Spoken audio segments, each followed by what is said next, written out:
सोलापूर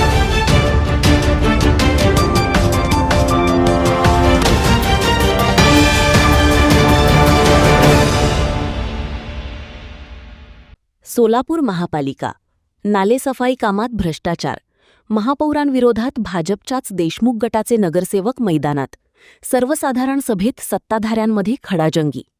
नालेसफाईत झालेल्या भ्रष्टाचाराच्या मुद्द्यावरून महापालिकेत सत्ताधारी भाजपच्या नगरसेवकांनी महापौर विनायक कोंड्याल यांना लक्ष्य केले. या प्रकरणी भाजपाचे आमदार देशमुख गटाच्या 30हून अधिक नगरसेवकांनी आयुक्तांना निवेदन देत बंडाची तयारी केली आहे. सोलापूर महापालिकेत अधिकाऱ्यांना हाताशी धरून सत्ताधारी भाजपातील काही पदाधिकाऱ्यांनी नालेसफाईत कोट्यवधींचा भ्रष्टाचार केल्याचा आरोप होत आहे. पालिकेच्या सर्वसाधारण सभेत भाजपाचे आमदार देवेंद्र कोठे गटाचे महापौर विनायक कोंड्याल यांना लक्ष्य करत देशमुख गटाच्या नगरसेवकांनी लक्षवेधी ठरावाद्वारे नालेसफाईतील भ्रष्टाचार उघडकीस आणला आहे.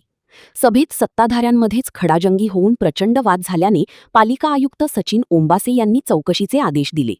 दरम्यान या भ्रष्टाचार प्रकरणी प्रभारी नगर अभियंता सारिका अकुलवार यांच्यावर गंभीर आरोप करण्यात आल्याने त्यांना सक्तीच्या रजेवर पाठविण्यात आले.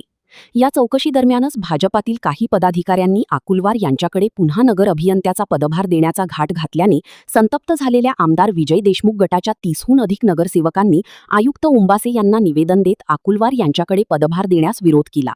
तसेच चौकशी निष्पक्षपातीपणे न झाल्यास टाळे ठोकण्याचा इशाराही दिला. महापालिकेत भाजपाचे आमदार कोठे व आमदार देशमुख गटाचे नगरसेवक हे अनेक मुद्द्यांवरून आमनेसामने येत असल्याने भाजपातील खदखद वारंवार बाहेर पडत आहे. महापौर कोंड्याल यांना नालेसफाईतील भ्रष्टाचारावरून लक्ष करण्यात येत असून आमदार देशमुख समर्थक नगरसेवक आता उघडपणे मैदानात उतरले आहेत. नालेसफाई कामात कोट्यवधी रुपयांचा भ्रष्टाचार झाल्याचा आरोप देशमुख समर्थक नगरसेवक अनंत जाधव यांनी केला असून आयुक्तांकडे पुराव्यानिशी तक्रार दिली आहे. यावेळी भाजपाचे नगरसेवक शिवानंद पाटील, राजकुमार पाटील, संजय कोळी, काशीद गायकवाड, वडताल यांच्यासह 30हून अधिक नगरसेवक उपस्थित होते.